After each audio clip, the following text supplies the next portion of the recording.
Hello, welcome to day 283 of the Bible Recap. I'm Nita Wilkinson, and today we're going to talk about Matthew 5 through 7, or the Sermon on the Mount. Now, the Sermon on the Mount is Jesus's interpretation of God's law that was given to Moses on Mount Sinai. The Beatitudes talks about the condition of our heart and what God is looking for people that are different, have a different level of success than maybe what we consider to be successful and what they considered to be successful then. But also, Jesus takes the law a little bit further than was given to Moses.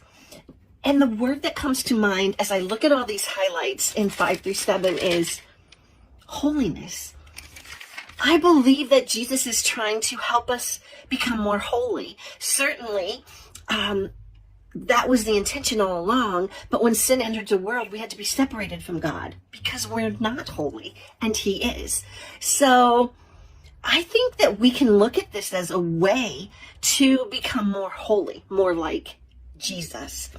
Listen to just some of them. There are many, but I've just highlighted a few that I really think say, we're looking for holiness here. But I do not murder, and whoever murders will be subject to judgment. But I tell you, everyone who is angry with his brother or sister will be subject to judgment. So not just murder, but anger at someone. Don't commit adultery. But I tell you, everyone who looks lustfully at another person has committed adultery in their own heart. An eye for an eye, a tooth for a tooth. But I tell you, don't resist an evildoer. On the contrary, if anyone slaps you on your right cheek, turn the other to him also. And we go on, we read that we need to give to the poor quietly, not with a big celebration. We need to pray privately. We need to forgive others as God forgave us, and on and on and on.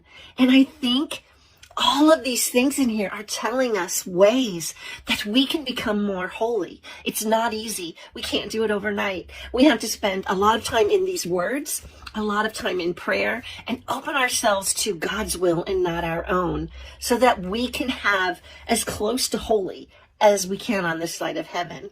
And I think Jesus has given us the roadmap here. So when you read it, I hope that you see ways that you can get a little bit closer to holy. Have a good day.